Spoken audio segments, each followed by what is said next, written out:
오늘 말씀은 출애굽기 16장 말씀인데요.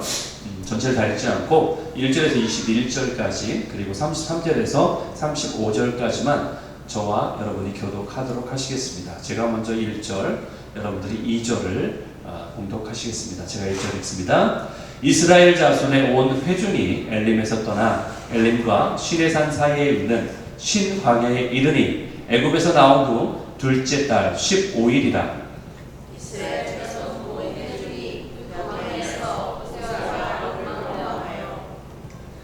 이스라엘 자손이 그들에게 이르되 우리가 애굽 땅에서 고기 가마 곁에 앉아 있던 때와 떡을 배불리 먹던 때에 여호와의 손에 죽었다라면 좋았을 것을 너희가 이 광야로 우리를 인도해내어 이 온 회중이 주려 죽게 하는도다. 그때 여호와께서 모세에게 이르시되 보라 내가 너희를 위하여 하늘에서 양식을 비같이 내리리니 백성이 나가서 일용할 것을 날마다 거둘 것이라. 이같이 하여 그들이 내 율법을 주행하나 아니하나 내가 시험하리라. 여섯째 날에는 그들이 그 거둔 것을 준비할지니 날마다 거두었던 것에 갑절이 되리라. 모세와 아론이 온 이스라엘 자손에게 이르되 저녁이 되면 너희가 여호와께서 너희를 애굽 땅에서 인도하여 내셨음을 알 것이요 아침에는 너희가 여호와의 영광을 보리니 이는 여호와께서 너희가 자기를 향하여 원망함을 들으셨습니다. 우리가 누구이기에 너희가 우리에게 대하여 원망하느냐. 모세가 또 이르되 여호와께서 저녁에는 너희에게 고기를 주어 먹이시고 아침에는 떡으로 배불리시리니 이는 여호와께서 자기를 향하여 너희가 원망하는 그 말을 들으셨습니다. 우리가 누구냐? 너희의 원망은 우리를 향하여 함이 아니요 여호와를 향하여 함이로다. 모세가 또 아론에게 이르되 이스라엘 자손의 온 회중에게 말하기를 여호와께 가까이 나아오라. 여호와께서 너희의 원망함을 들으셨느니라 하라. 아론이 이스라엘 자손의 온 회중에게 말하되 그들이 광야를 바라보니 여호와의 영광이 구름 속에 나타나더라. 여호와께서 모세에게 말씀하여 이르시되 내가 이스라엘 자손의 원망함을 들었노라. 그들에게 말하여 이르기를 너희가 해질 때에는 고기를 먹고 아침에는 떡으로 배부르리니 내가 여호와 너희의 하나님인 줄 알리라 하라 하시니라. 저녁에는 메추라기가 와서 진에 덮이고 아침에는 이슬이 진 주위에 있더니 그 이슬이 마른 후에 광야 지면에 작고 둥글며 서리같이 가는 것이 있는지라. 이스라엘 자손이 보고 그것이 무엇인지 알지 못하여 서로 이르되 이것이 무엇이냐 하니 모세가 그들에게 이르되 이는 여호와께서 너희에게 주어 먹게 하신 양식이라. 여호와께서 이같이 명령하시기를 너희 각 사람은 먹을 만큼만 이것을 거둘지니 곧 너희 사람 수요대로 한 사람의 한 오멜씩 거두되 각 사람이 그의 장막에 있는 자들을 위하여 거둘지니라 하셨느니라.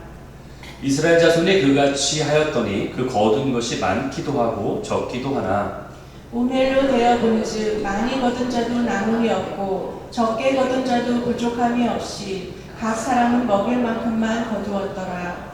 모세가 그들에게 이르기를 아무든지 아침까지 그것을 남겨두지 말라 하였으나 그들이 모세에게 순종하지 아니하고 더러는 아침까지 두었더니 벌레가 생기고 냄새가 난지라. 모세가 그들에게 노하니라. 무리가 아침마다 각 사람은 먹을 만큼만 거두었고 햇볕이 뜨겁게 쬐면 그것이 쓰러졌더라. 또 모세가 아론에게 이르되 항아리를 가져다가 그 속에 만나 한 오멜을 담아 여호와 앞에 두어 너희 대대로 간수하라. 아론이 여호와께서 모세에게 명령하신 대로 그것을 증거판 앞에 두어 간수하게 하였고 사람이 사는 땅에 이르기까지 이스라엘 자손이 40년 동안 만나를 먹었으니 곧 가나안 땅 접경에 이르기까지 그들이 만나를 먹었더라. 아멘. 아멘. 아멘. 예. 오늘 출애굽기 16장의 말씀을 가지고 나눈 제목을 제가 유기농 만나 주님을 만나. 예.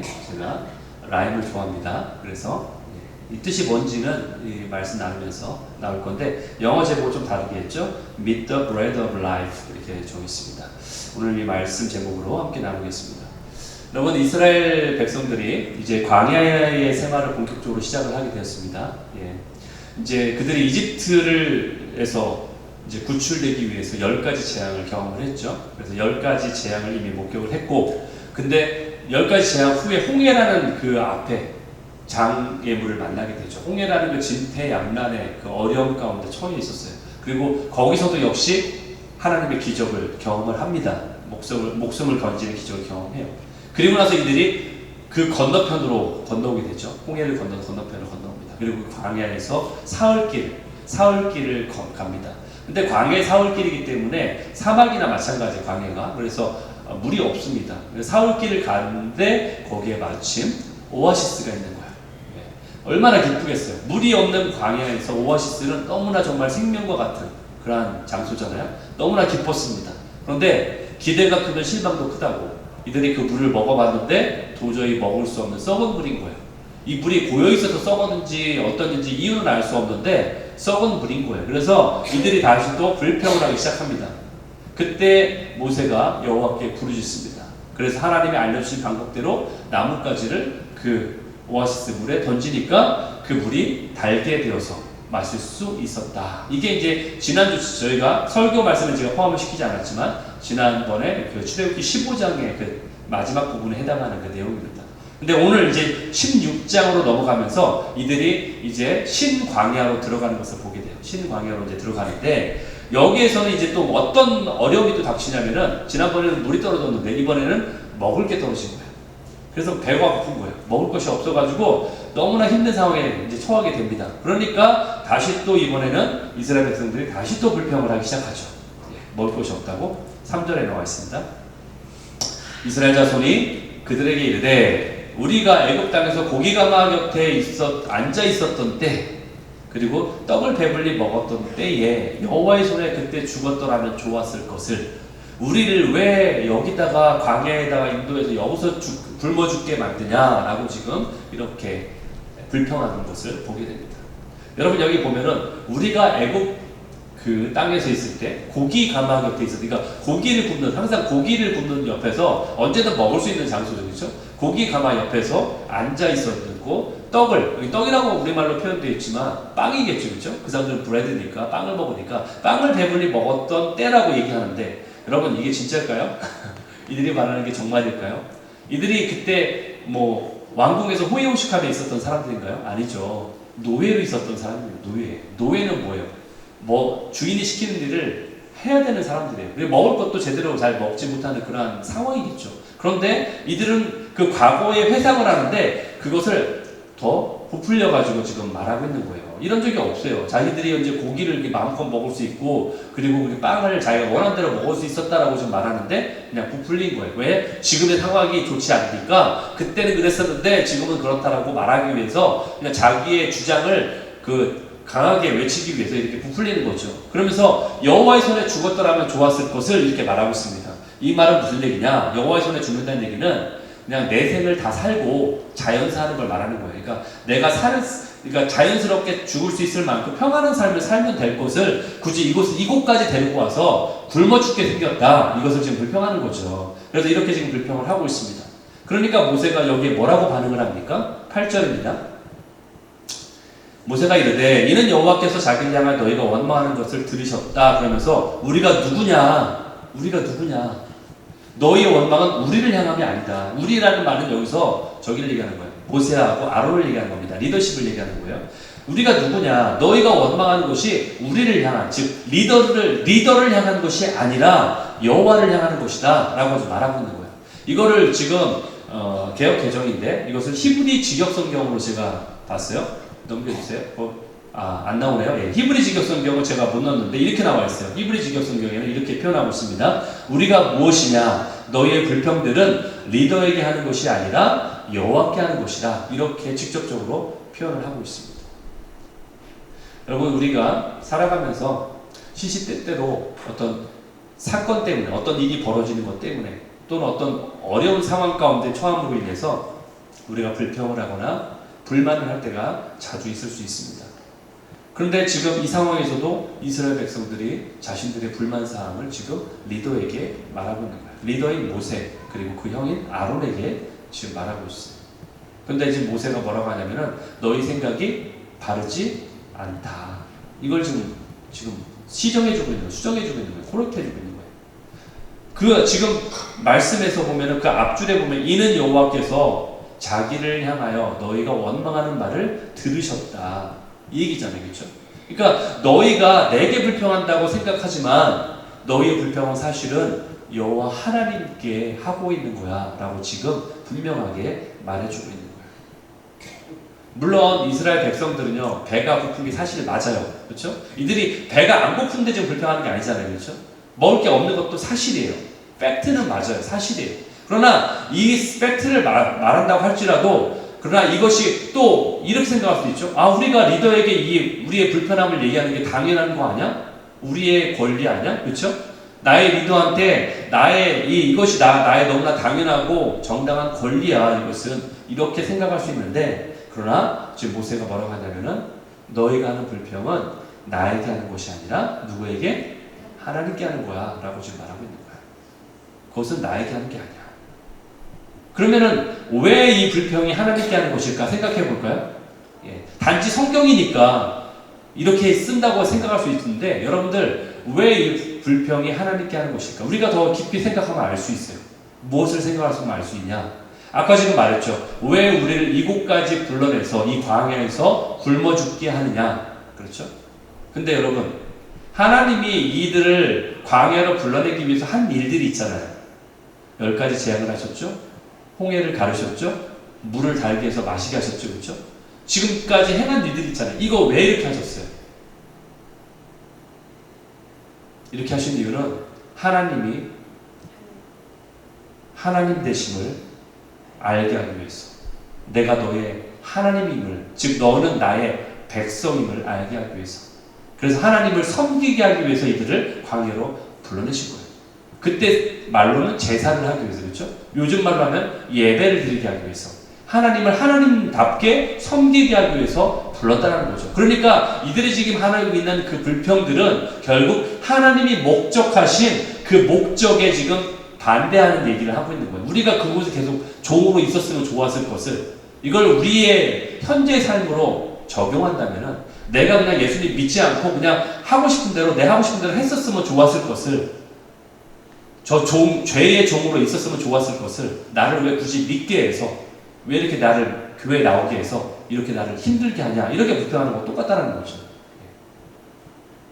여러분 여기서 우리는 우리의 신앙관이 어떠해야 되는지를 보게 돼요. 나의 신앙관이 어떠해야 되냐? 나 중심의 신앙관이냐? 아니면 하나님 중심의 신앙관이 되어야 되는가? 이 선택의 기로에 우리는 서 있어요. 내가 과연 어떤 것을 선택할 것인가? 나 중심의 생각과 신앙이냐? 아니면 하나님 중심의 생각과 신앙을 선택해야 되는가? 여러분 저는 아주 오래전에 제가 고등학교, 중고등학교 시절에 세계사라는 걸 배웠어요. 여러분 세계사 배우셨나요? 세계의 역사, 그걸 세계사라고 하죠. 세계사를 배웠던 적이 있는데 그 중에 저한테 기억이 굉장히 많이 남았던 게 있었어요. 그 세계사 수업 시간 중에서 중세 시대를 배웠던 때가 있었는데 그때 그 중세 시대 중세 유럽 시대 그때에는 왕권이 있었고요, 교황이 있었어요. 근데 이 왕과 교황이 각자가 어떤 파워 게임을 했어요. 서로가 그러니까 어떤 때는 왕이 최고의 권력을 차지해서 교황이 왕 앞에 무릎을 꿇을 정도로 그의 말을 잘 들어야 했던 때가 있었고 어떤 때는 교황이 왕보다 더 힘이 세가지고 왕이 교황 앞에서 떨쩔매었던 그런 때가 있었다는 거죠. 결국 두 파워 게임을 했던 것이 있었어요. 근데 그들이 자신들의 그 파워 게임을 하면서 어떤 걸 내세운 어떤 이유가 있었어요. 그게 무슨 얘기냐? 자신들이 내세우는 어떤 명목이 있었는데 나에게는 하나님의 권위가 있다. 하나님의 신권, 하나님의 권위가 왕권에 있다라고 말하면서 왕의 어떤 권력과 권위를 세우려고 하는 노력이 있었어요. 그러니까 교황은 어때요? 교황도 마찬가지죠. 하나님의 권위는 나에게 있다라고 하면서 그 권위를 자신의 권력을 견고하게 하려는 그러한 어떤 양자 간의 파워 게임이 있었다는 거예요. 그때 제가 그걸 보면서 저희 어린 마음에 제가 세계사를 배우면서 이런 마음이 있었어요. 신권을 강조하면은 저런 부패가 나올 수밖에 없구나. 이렇게 부정적인 시각을 갖게 되었어요. 그래서 신권보다는 사람을 귀하게 여기는 인권, 즉 인본주의가 신권주의보다 더 낫다, 이런 생각을 제가 은연중에 가지게 되었어요. 제 어린 시절에. 그래서 그 결과로 생겨난 게 뭐였어요? 그 결과로 나온 운동이 르네상스 운동이 그때 나왔잖아요. 그렇죠? 그때 그 결과로 르네상스 운동이 나오게 된 거예요. 프랑스 대혁명이 그때 그 다음 나오게 된 거예요. 하지만 그때 그 상황 속에서 강조된 신권주의는요, 진정한 하나님의 어떤 주권을 강조한 게 아니었어요. 단지 자신의 이익을 위해서 하나님의 주권을 가져다 사용한 것 뿐이었어요. 그렇기 때문에 진정한 신권의 의미라고 볼 수 없다는 거죠. 여러분, 우리의 신앙은 철저하게 나 중심의 신앙이 아니라 하나님 중심의 신앙이 되어야만 합니다. 아멘? 동의하십니까? 제가 억지로 동의시키는 거 아니죠? 나 중심의 신앙이 아니라 하나님 중심의 신앙이 되어야만 합니다. 여러분, 나 중심으로 가는 것의 최종 종착역은 인본주의예요. 나 중심의 신앙은요, 인본주의로 갈 수밖에 없어요. 그리고 그 인본주의의 최고의 꽃은 뭔지 아세요? 지금 현 시대에 유행하고 있는 포스트 모더니즘이에요. 그게 바로 인본주의의 최고의 종착역이에요. 진리는 없다. 그냥 네가 원하는 건 네가 그게 진리야. 네가 원하는 거 그대로 해. 네가 원하는 성 그게 맞아. 그게 네 성이야. 네가 그냥 남자라고 생각하면 그냥 남자야. 네가 그냥 이 책상이라고 생각하면 넌 책상 맞아. 이게 바로 포스트 모더니즘이 말하는 진리의 조건이에요. 절대 진리가 없다라는, 상대적 진리가 있다는 거죠. 그러니까 인본주의의 끝은 바로 포스트 모더니즘으로 갈 수밖에 없는 거예요. 여러분이 이렇게 생각하잖아요. 저도 그렇게 생각했어요. 우리가 인본주의를 생각할 때 단어를 딱, 이 인본주의다, 인본주의라는 단어를 딱 생각하면요, 그거 좋은 거 아니야? 우리 생각에는. 그렇죠? 왜냐면은 인간이 중심이 되니까 인간에게 좋게 한다는 건데 왜 그게 나쁜 거지? 이렇게 생각할 수 있죠. 그렇죠? 인간을 좋게 한다는 건데, 인간에게 이롭게 한다는 건데 그게 왜 나쁜 거지? 라고 생각할 수가 쉽다는 거죠. 우리가. 여러분, 우리 인간의 인격이나 인권이나 이런 것을 존중한다고 하는데, 공산주의자가 아니고서는 이것을 반대할 사람이 어디 있겠습니까? 그렇죠? 인권을 존중한다는 게 그게 나쁜 건 아니잖아요. 그렇죠? 그런데 문제는 뭐냐? 우리 인간이 인간 스스로 존엄하게 생각한다는, 우리 인간의 인권을 스스로가 존엄하게 만들 수 있다는 그 생각은요, 그죠? 이상주의에 지나지 않을 수밖에 없다는 거예요. 이건 무슨 얘기냐면은, 인간은 인간 스스로 유토피아를 만들어낼 수 없습니다. 예전에 근대 사회에서는요, 유토피아라는 선전을 많이 했어요. 특히 TV에서도. 우리 과학 문명이 발달하면 마치 유토피아가 이루어질 것처럼 우리가 생각했어요. 그런데 요즘에 영화를 보세요. 유토피아가 많이 나오나요? 아니요. 디스토피아가 많이 나와요. 인간이 망해가는 세상들이 많이 나와요. 그렇죠? 그건 무슨 얘기예요? AI가 발전하고 모든 게 발전할수록 유토피아가 되는 것이 아니라 우리 오히려 인간이 인간을 망하게 한다는 그러한 생각들이 나오는 거죠. 결국 인간을 중심으로 하는 인본주의의 끝은요, 결국 우리 스스로가 유토피아를 만든다는 것은 하나의 착각에 불과한 거예요. 인간의 존엄성은요, 우리 인간의 존엄성은 인간이 만들어낼 수 있는 게 아니라 우리가 하나님 안에 거할 때에 비로소 우리의 인간의 존엄성을 확인할 수 있는 거예요. 왜 그래요? 우리 인간은 하나님의 형상으로 만든 그분이 우리의 창조자이시기 때문에, 그분이 우리 인간의 존엄성을 누구보다도 잘 알고 계시기 때문에 하나님 안에 우리가 거할 때에 그때 비로소 인간의 존엄성이 지켜지는 거지, 우리가 우리 존엄성을 지켜야 된다고 스스로가 말하는 사람들은 결국 인본주의 타락의 끝으로 갈 수밖에 없다는 거예요. 그것을 우리는 확인할 수밖에 없는 거예요. 그래서 하나님을 떠나서 우리 인간의 존엄성을 지킬 수 있다는 그 믿음과 확신은 사단의 속임입니다. 그건 사단에게 속는 거예요. 사단의 거짓이 착각이에요. 그렇기 때문에 우리가 우리의 삶 속에 불평하는 것 그 자체도요, 사실은 우리가 주님이 우리를 선하게 인도하신다는 것에 믿지 못하는 우리의 불신앙이라고 볼 수 있다는 거예요. 그것을 우리는 깨달아야 된다는 거예요. 마태복음 6장 34절에 이런 말씀이 있어요. 여러분은 많이 들었던 얘기일 거예요. 내일 일을 염려하여 염려하지 마라. 그렇죠? 내일 일은 언제 염려하라? 내일 염려하라. 그러면서 한 날의 괴로움은 그날의 족하다. 이렇게 나와 있어요. 이 말씀을 보면은 마치 우리가 주님이 우리를 배려하시는구나. 오늘 염려할 것, 내일 염려할 것도 많은데 내일 것까지 염려하면 힘들까봐 스트레스 받을까봐 우리를 배려하시는구나 이렇게 생각하기 쉽죠. 이 말씀 보면. 그렇죠? 근데 그런 구절이 아니에요. 이 말씀을 마치 수고하고 무거운 짐진 자들아 다 내게로 와라 내가 너희를 쉬게 하리라 마치 이러한 말씀처럼 생각하기 쉬운데 그런 의도로 하신 말씀이 아니라는 거예요. 그럼 이 말씀의 원어의 뜻을 살펴보면 이 말의 의미를 정확히 알 수 있어요. 헬라어 원어의 표현을 보면은 헬라어 히브리어 직역 성경에 이렇게 나와 있어요. 내일 일을 염려하지 마라. 내일은 그날 염려하라. 한 날의 악은 그날로 족하다. 충분하다. 지금 뭐라고 했어요? 무슨 단어가 아까 못 봤던 단어가 뭐가 나왔어요? 악이라는 단어가 나오죠. 한 날의 악은 그날로 족하다. 이 얘기는 뭐예요? 네가 염려하는 그것이 하나님을 믿지 못하는 악이다. 근데 그 악은 그냥 그날로 좋게 더 이상 악을 행하지 말아라. 그 얘기예요. 하나님을 신뢰하지 못하는 그 악은 그날로 그냥 좋게 그러니까 그날 염려만 해라. 그걸로 충분하다. 이렇게 우리에게 말씀하는 거예요.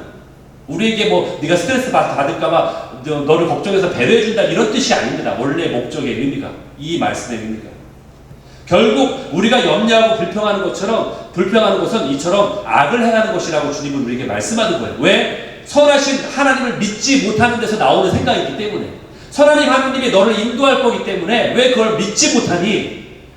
마치 이거 뭐가 같아요? 엄마 아빠가 당연히 있는데 꼬마아이가 한 살짜리 그 생각 못해요. 말을 못하니까 초등학교 아이가 우리 내일 먹을 게 없어서 굶어 죽으면 어떡하지? 이렇게 말하는 거랑 똑같아요. 부모님이 당연히 살아계시고 먹을 거 공급해 주는데 그거하고 똑같다는 거죠. 그것이 부모님을 믿지 못하는 악인 거예요. 말하자면 선하신 인도하심을 믿지 못한다.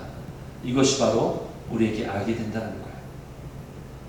주님은 우리를 정말로 선하게 인도하십니다. 선하신 분이십니다. 아멘. 이것을 믿는 것이 믿음이에요, 여러분. 믿음은 보이는 것만 믿으면 믿음이 아니죠. 왜? 보이는 것을 믿으면은 세상 사람들이 보이는 것, 과학을 믿는다고 하잖아요. 그렇죠? 세상 사람들은 과학을 믿습니다. 왜? 보이니까. 그것이 증명이 되니까. 보이는 것만 믿는 건 믿음이 아니에요. 보이지 않는 걸 믿기 때문에 믿음이에요. 그런데 우리가 보이지 않는 걸 왜 믿어요? 왜냐하면 그분이 우리를 선하게 인도하실 걸 내가 신뢰하니까 믿는 거죠. 그러니까 그건 어떤 증거로 믿는 것이 아니라 내 안에 신뢰라는 관계 안에서 믿게 되는 거예요.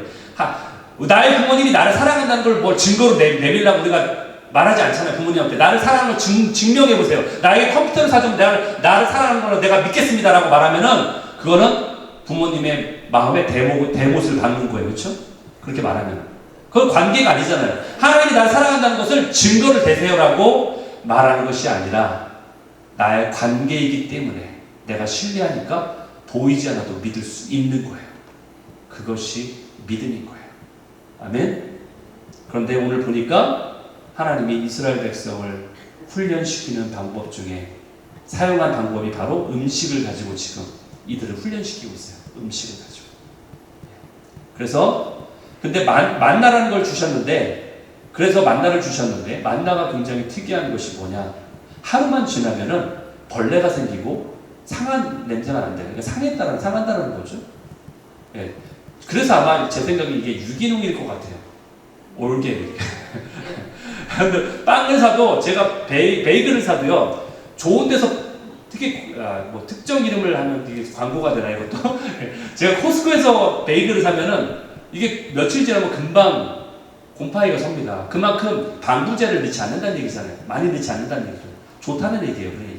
그러니까 하나님께서도 역시 우리 이스라엘 백성들에게 좋은 것을 먹여주기 위해서 방부제를 넣지 않은 만나를 주셔서 하루면 상해버리는 거예요. 그렇죠? 올게닉이에요. 올게닉. 예. 주님께서 이렇게 말씀하셨어요. 16장 4절에 보라 내가 너희를 위하여 하늘에서 양식을 비처럼 막 내려줄 텐데 너희들이 백성들이 나가서 일용할 것을 날마다 거둘 것이다. 일용할 것이라고 했어요. 하루에 사용할 것, 하루에 먹을 것을 거둬라. 언제? 날마다 매일매일 나가서 거둬라. 이렇게 얘기하죠. 그렇죠? 이것을 통해서 우리는 만나의 의미를 깨닫게 돼요. 이것은 마치 주기도문, 예수님이 가르쳐주신 기도에도 나오죠. 여러분이 주기도문 알죠? 그렇죠? 오늘날 우리에게 일용할 양식을 주옵시고 이렇게 기도하잖아요.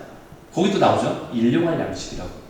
이렇게 만나와 그리고 하나님이 예수님이 우리에게 가르쳐주신 이 주기도문, 기도와 이 공통된 어떤 어떤 몇 가지 강조점이 있다는 거예요. 그 강조점을 한번 우리가 보기 원합니다. 첫째는 뭐냐? 그 대상을 강조하고 있어요. 어떤 대상, 그 대상이 타겟이 있는데 어떤 대상을 강조하고 있어요. 만나를 주실 때 어떻게 주셨냐면 너희를 위하여라고 말했지 너를 위하여라고 말하지 않았어요. 너희를 위하여. 예. 이게 무슨 얘기냐? 주기도문에서도 나에게 일용할 양식이라고 했어요? 아니죠? 우리에게 일용할 양식을 주시고 우리라고 말하고 있어요. 그렇죠? 이 얘기는 뭐냐? 너만을 위해 살지 말라는 거예요. 공동체를 생각하라. 그 얘기죠. 물론 음식은요, 각 개인에게 필요한 거죠. 내가 먹는 거지, 이 음식을 뭐 다른 사람 먹여주려고 하지 않잖아요. 내가 먹는 거잖아요. 나의 필요지만, 그럼에도 불구하고 이것을 주님은 공동체 개념으로 가져가요. 그래서 너희 공동체가 함께 먹어야 된다라는 것을 말씀하고 있어요. 이 얘기는 뭐냐? 우리가 기도할 때에, 간구할 때에, 네가 뭔가를 구할 때에 너 자신만을 위해 구하지 말아라. 중보하라. 그 얘기예요. 공동체를 위해서 중보하라. 다른 사람을 위해서 간구하라. 이 얘기죠. 이것을 우리에게 알려주고 있어요. 결국 우리의 신앙을 통해서 주님이 말씀하시는 것은 우리의 가정 안에서 이 믿음이 같이 경험되어야 된다. 나만이 아니라 우리의 가정 안에서, 가정이라는 공동체 안에서, 또 부부가 함께, 아내만이 아니라 남편만이 아니라 부부가 함께, 그리고 우리 자녀들도 함께 그것을 경험해야 된다. 그리고 우리 이 교회라는 공동체 안에서 함께 경험돼야 된다. 이것을 말씀하고 있죠. 히브리서 10장 24절 서로 돌아보아 사랑과 선행을 격려해야 된다. 그렇죠? 빌립보서 2장 4절도 비슷한 말이 있어요. 각각 다른 사람의 일을 돌아보아야 된다. 서로를 돌아보아야 된다. 두 번째 강조점은 뭐냐? 수고에 대한 부분을 말하고 있어요. 수고해야 될 것. 너희가 수고해야 된다. 그러니까 영어로 레이버예요. 레이버. 우리가 노동을 말하는 거. 수고함이 여기 포함된다. 여러분 만나는요. 몇 년 동안 지급돼요? 공급돼요? 40년. 40년 동안이나 무려 40년 동안이나 매일매일 하루도 빠짐없이 공급이 됐어요. 그런데 이 40년 동안 그렇다면은 이 백성들이 그냥 쉬면서 무의도식하라는 말이 아니에요. 그들은 계속해서 가나안을 향해 지금 가고 있죠. 그렇죠? 광야에 있으면 어느 한 장소에 머물러 있는 게 아니에요. 스테이하지 않고 있어요. 그들은 계속해서 움직이고 있는 거예요. 계속 어딜 향해서? 가나안 땅을 향해서 가고 있는 거예요. 그러니까 한 장소에 정착해 있으면 만나를 줄 필요가 없어요. 왜 없어요? 거기서 농사지면 되니까. 한 장소에 머물러 있으면 농사지면 되잖아요. 그럼 그 작물로 내가 먹으면 되잖아요. 그런데 이들이 계속 움직여야 되니까 만나를 주신 거예요. 그러니까 너희들이 무조건 내가 무료로 공급하는 걸 공짜로 먹으면서 무조건 놀고 먹어라 이 뜻이 아니라 이들이 계속해서 작물을 경작할 수 없기 때문에 어쩔 수 없이 만나를 주시는 거죠. 그렇죠? 그것을 우리가 알아야 된다는 거예요. 여러분 이 만나의 얘기를 통해서 우리가 또 알아야 될 게 뭐냐면은 이스라엘에게 있었던 하나의 풍습을 우리가 한번 알아야 돼요. 그게 뭐냐면은 이삭 줍기가 있어요. 이삭 줍기. 이삭은 뭐예요? 추수할 때 추수하는 게 다 걷어들이지만 그 추수하다가 옆으로 떨어지는 알곡들이잖아요. 그렇죠? 그 이삭이라고 하는데 이삭 줍기. 모세 율법에 의하면요. 곡물을 추수할 때 나중에 추수 때가 돼서 추수를 하거나 할 때 이 밭의 어느 부분은 일부러 수확을 하지 말도록 남겨두라고 말했어요. 그리고요, 추수할 때 떨어지는 그 곡물들을, 저 떨어졌네요. 아까워하고 줍지 말고 그대로 놔둬라 라고 말하고 있어요. 왜 놔두냐면은, 가난한 자들이나 또는 굶주린 자들이 와서 그것을 가져가서 그들의 배를 채울 수 있도록 일부러 그렇게 하라는 거죠. 이것이 율법에 그대로 정해져 있다는 거예요. 이런 풍습을 보면서 우리는 생각할 때, 저거는 하나님의 긍휼을 행하는 거나 하나님의 어떤 정의, 공의를 실천하는 거구나 라고 생각하기 쉬운데, 그것도 물론 해당되지만 레위기에 따르면 그것은 어떤 땅의 주인이 그 사람들에게 사랑이나 긍휼을 베푸는 것이 아니라 그 자체로 성결의 열매라고 표현하고 있어요. 자, 이게 무슨 얘기냐 제가 설명드릴게요. 이것은 뭐냐, 이삭 줍기는 자선행위가 아니라는 거예요. 주인이 그들에게 자선을 베푸는 게 아니라는 거예요. 이삭 죽기는요, 뭐냐? 바로 땅의 주인이 자신의 의무 중 하나로서 가난한 자나 소외된 자에게 생산의 수단인 땅을 제공함으로 인해서 그들에게 일거리를 제공하는 방법이래요. 이삭 줍는 것이. 그러니까 이삭을 줍는 행위가 그들의 일거리인 거예요. 그래서 그들에게 그 땅을 일거리를 제공해 주는 거예요. 이삭을 줍는 행위를. 근데 일거리를 제공해서 그들이 이삭을 주면 어떻게 해요? 그거를 원래대로라면 주인에게 갖다 줘야죠. 주인 거니까. 그런데 주인이 그거를 니네 것으로 허용하는 거죠. 왜? 니네가 노동을 통해서 니네가 한 행위니까 니네가 한 수고의 값을 니네가 받아라. 이 얘기예요. 그러니까 이삭을 주는 자체가 자선행위가 아니라 그들에게 노동을 시켜서 그들 스스로가 노동을 해서 먹을 수 있도록 만든 하나님의 법칙이라는 거예요. 그것이 바로 이삭 줍기 율법의 모습이라는 거죠. 이삭 줍기라는 수고와 노동력을 통해서 마치 땅 주인이 그 땅에다가 경작을 해서 노동력을 통해서 경작하는 것과 똑같은 노동력을 그들도 할 수 있도록 기회를 제공하는 것이 바로 이삭 줍기라는 거예요. 결국 무슨 얘기냐? 하나님께서는 이처럼 이 땅 가운데 생계수단이 이 땅을 통해서 너희들이 땅에서 수고함으로 먹게 한다는 그 말씀이 있잖아요. 결국 그 방법을 똑같이 그 땅이 없는 자들에게도 똑같이 그 수고를 통해서 먹을 수 있는 방법을 고안하신 게 바로 이삭 줍기라는 거예요. 그런데 결국 이삭 줍기는 뭐냐면은 그들이 너희들이 그냥 주인이 거둬들인 것을 자선이나 후원 행위를 통해서 받아먹기만 하지 말고 그렇게 하지 말고 직접 밭에 나가서 너희가 수고해서 자급자족해서 너희들이 먹어라. 이것이 바로 이삭 줍기의 의미라는 거예요. 이 얘기를 지금 왜 말씀드리냐면은 만나도 동일하다는 거예요. 만나도. 하나님이 40년 동안 베푸셨기 때문에 무조건 받아 먹어라. 입만 벌리고 받아 먹어라. 이것이 아니라 너희들이 똑같이 각자가 필요한 분량을 그날에 필요한 분량을 거둬들이는 수고를 너희들이 해야 된다. 그 수고하지 않기 위해서 귀찮아서 그 수고를 하지 않기 위해서 모아놓고 그것을 세이브하지 말아라. 그 얘기를 하고 있는 거야. 날마다의 수고를 통해서 너희들이 그것을 먹어야 된다. 이것을 우리에게 말씀하고 있다는 거예요.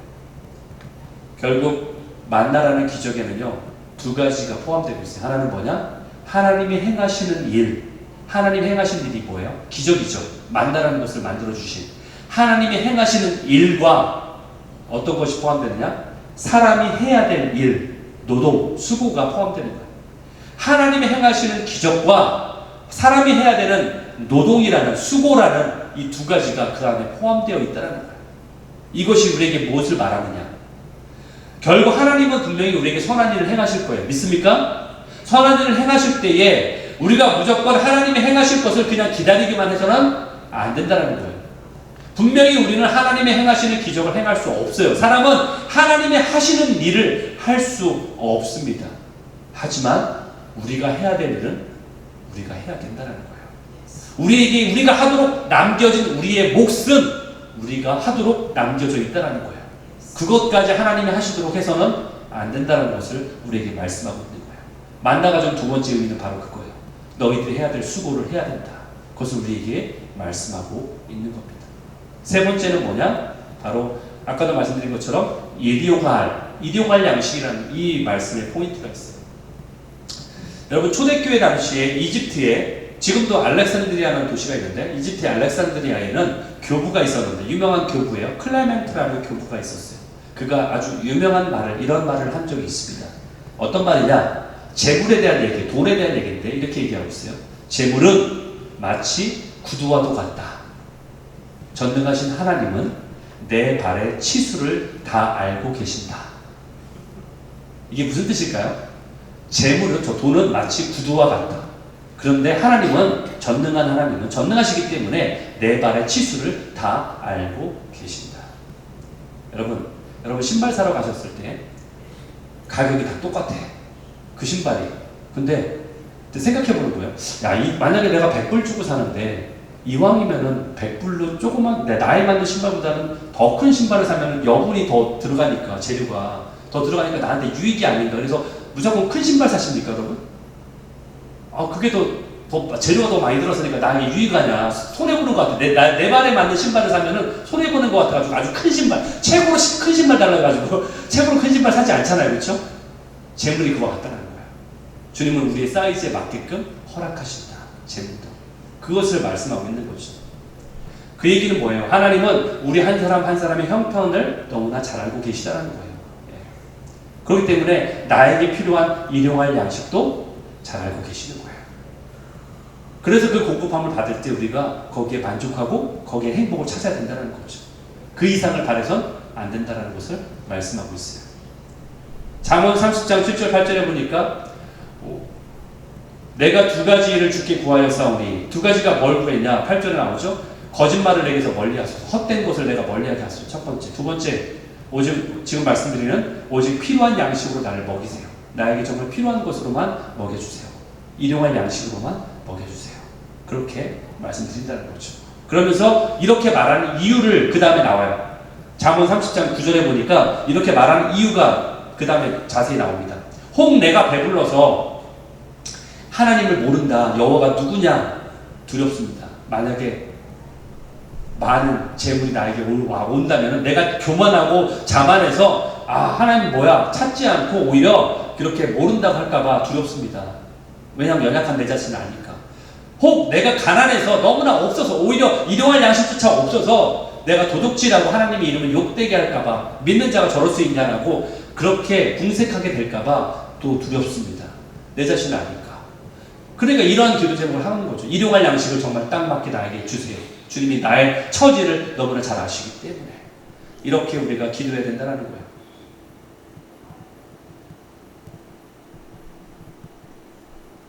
여러분, 나에게는 정말 그것이 필요합니다라고 우리가 기도할 때가 많잖아요. 하나님 앞에. 주님, 내가 주님 앞에 기도할 때에 내가 정말 이것이 필요합니다라고 기도할 때가 많이 있습니다. 그런데 정작 우리가 깨닫게 되는 건요, 내가 기도하면 할수록 나중에는 내가 기도했던 기도의 제목이 잘못됐구나, 잘못 생각한 거구나라는 것을 깨닫게 되는 거예요. 나중에는 기도의 제목이 바뀌는 것을 보게 돼요. 그래서 결국에는 내 뜻이 아니라 하나님의 뜻에 가깝게 되는 기도를 하게 된다는 거죠. 결국 내가 처음에 생각할 때는 이게 정말 나한테 필요해 라고 생각했는데 그렇지 않다는 거예요. 결국 내가 처음에 생각했던 이건 내가 필요해라는 것은 내가 필요했던 것이 아니라 내가 원했던 것이라는 걸 알게 돼요. 그러니까 내가 필요한 거와 내가 원하는 것은 다른 얘기예요, 여러분. 내가 원하는 거와 내가 필요한 것을 착각하면 안 돼요. 내가 원하는 것은 정말로 내게 필요한 것이 아닐 수 있습니다. 그러나 주님은 정말로 내게 필요한 것을 알고 계시다는 거예요. 일용할 양식이 바로 나에게 정말 필요한 양식인 거예요. 그것을 주님은 우리에게 알게 하세요. 그래서 부르신 자들, 하나님이 부르신 택하신 자들에게 제일 처음 하는 훈련의 내용은 그래서 재정훈련이에요. 그렇기 때문에 재정훈련을 시키시는 거예요. 만약 여러분들이 지금 어려운 상황 가운데 계십니까? 어쩌면 그것이 여러분을 향한 재정훈련일 수 있어요. 여러분을 깨닫게 하시기 위한 재정의 훈련일 수 있다는 거예요. 여러분, 만나를 먹는데요, 아무리 많이 모아놔도 그 다음 날에는 먹을 수 있어요? 못 먹어요. 왜? 벌레가 생기고 상하기 때문에. 그런데 생각해보세요. 지혜론자라면 그러면 왜 그걸 모아놔, 그렇죠? 어차피 프레쉬한 거를 줄 텐데, 하나님이 프레쉬한 거 줄 텐데 여러분은 막 곰팡이 있고 여기 구데기 막 지나고 이런 거 드시겠어요? 굳이 그걸 먹을 필요가 없죠. 프레쉬한 걸 먹어야죠. 그것에 집착할 필요가 없어요. 옛날에 은혜에 집착할 필요가 없다는 거예요. 내가 과거에 이런 은혜를 받았는데 내가 이런 은혜 때문에 사는데라고 옛날에 그 과거의 은혜를 울거서 먹을 필요가 없어요. 프레쉬한 걸 드셔야죠. 그렇죠? 여러분은 오늘의 은혜로 사는 자예요. 그리스도인들은 과거의 은혜로 사는 자가 아닙니다. 오늘의 은혜를 사는 자예요. 프레쉬한 오늘의 은혜로 사시기 바랍니다. 이것은 단순히 육체의 배고픔만 해당되지 않는 거잖아요. 그렇죠? 영적인 양식도 마찬가지인 거예요. 하나님이 부으시는 오늘의 은혜를 주십시오. 그것을 내가 기대합니다. 그래서 이렇게 예배에 나오는 거 아닙니까? 옛날에 우리가 수없이 예배 드렸잖아요. 그게 근데 무슨 소용이 있어요. 그렇죠? 옛날에는 과거에만 영향을 끼쳤던 은혜인 거예요. 그거는. 그러나 오늘은 오늘의 은혜가 필요한 거예요. 그렇기 때문에 우리가 주님 앞에 나올 수밖에 없는 겁니다. 누가복음 12장 20절에 하나님이 말씀하시되 어리석은 자야, 오늘 밤 내 영혼을 찾아가면 무슨 소용이 있냐? 네가 지금 쌓아놓은 것이 어떤 의미가 있냐라고 우리에게 말씀하세요. 그렇죠. 아무 의미가 없습니다. 이스라엘 백성들이 가나안 땅에 들어갈 때까지 40년 동안 계속 만나를 먹어야 했듯이 우리도요, 우리도 하나님을 만나는 그날까지, 예수 그리스도 앞에 서는 그날까지 계속해서 영적인 만나를 매일마다 먹어야 됩니다. 아멘? 그래야지 살 수 있는 거예요. 결론적으로 내가 매일 먹어야 될 이 일용할 양식은 뭐예요? 바로 영원한 생명의 떡이신 예수님이십니다. 요한복음 6장 35절 예수님이 뭐라고 말씀하세요? 나는 뭐다? 생명의 떡이다. 비유하셔도 생명의 떡이라고 비유하셨어요. 나는 생명의 양식이다. 음식이다. 생명의 양식이다. 나를 먹어야 너희가 살죠. 안 먹으면 굶어 죽는데. 요한복음 6장 55절 56절 내 살은 참된 양식이다. 이렇게 말씀하시죠. 그러므로 내 살을 먹고 마시는 자는 내 안에 거하는 것이고 나도 너희 안에 거하는 것이다. 그렇기 때문에 우리가 생명의 양식을 매일마다 구해야 된다는 거예요. 그러면서 만나를 주신 이유를 이렇게 말씀하세요. 오늘 본문 출애굽기 16장 4절에 보니까 만나를 너에게 줬는데 그 이유는 이거다. 너희들이 내 율법을 준행하지 않나 내가 너희를 테스트하는 거야. 말씀하시죠. 그렇죠? 너희를 테스트하고 있어. 이거를 히브리어 직역성경으로 이렇게 나옵니다. 너희가 내 말씀 안에 걸어가는지, 토라라고 하죠. 말씀 안에 걸어가는지 걸어가지 않는지 내가 너희를 시험하기 때문이야. 요한복음 6장 27절 썩을 양식을 위해 일하지 말고 영생하도록 있는 양식을 위해 하라. 그렇죠? 우리가 영생하도록 우리를 살게 하는 그 양식을 우리가 구해야 됩니다. 바로 이 양식은 예수 그리스도시다 라고 우리에게 말씀하고 있습니다. 여러분 이 땅에 있는 것들은 다 썩습니다. 방부제를 안 넣기 때문에 썩기도 하고요. 아무리 방부제를 넣어도 언젠간 썩어요. 그렇죠? 맥도날드의 그게 오래 간다고 하지만 아무리 그것도 놔둬도 몇백 년 가지 않죠? 썩습니다. 이 땅의 것은 아무리 그 어떤 좋은 거라도 다 헐게 되어 있고 다 원아웃되고 다 썩게 되어 있습니다. 그러나 이 땅에 온전히 영원하신 만국의 복에 되시는 예수 그리스도가 영원하신 분이세요. 학개서 2장 6절 7절 모든 것은 다 진동시키고 모든 것이 다 썩고 모든 것이 다 없어질지라도 오직 모든 나라의 보배가 되신 그분이 예수 그리스도가 우리 가운데 있다라고 말씀하고 있습니다. 그렇습니다. 그러므로 우리는 그분을 바라고 영원한 떡이 되신 생명의 양식이 되신 예수 그리스도를 만나야 돼요. 그분을 구해야 됩니다. 마지막으로 우리가 요한복음 6장 40절을 보고 마치겠습니다. 요한복음 6장 40절에 보니까 내 아버지 뜻은 아들을 보고 믿는 자마다 영생을 얻는 것이다. 아멘. 예수 그리스도가 우리의 영원한 생명이 되시는 떡이 되십니다. 그 영원한 주님을 만나야 돼요. 제목도 유기농 만나, 주님을 만나 라임을 사용했지만 이 만나라는 걸 통해서 제가 주님을 만나야 된다라고 지금 표현을 쓰였잖아요. 그렇죠? 우리가 영원한 생명의 만나가 되시는 그 주님을 만나야 됩니다. 아멘. 날마다 그 성령님과 동행하면서 그 교제 가운데 살아가신 여러분 되시기를 축원합니다. 그래서 광야 같은 이 세상에서 주님의 일용할 양식을 경험하면서 그리고 영적인 실제 가운데 행할 수 있는 저와 여러분 되셨으면 좋겠습니다. 아멘. 다 같이 잘 일어나셔서 우리가 이 말씀 가운데 묵상하면서 주님은 내 호흡, 주님은 내 양식, 나는 주님을 갈망합니다. 그래서 주님 없이는 나는 살 수조차 없습니다. I'm lost without you. I'm desperate for you. 당신을 너무나 갈망합니다. 이 찬양으로 우리가 고백하며 찬양하시겠습니다.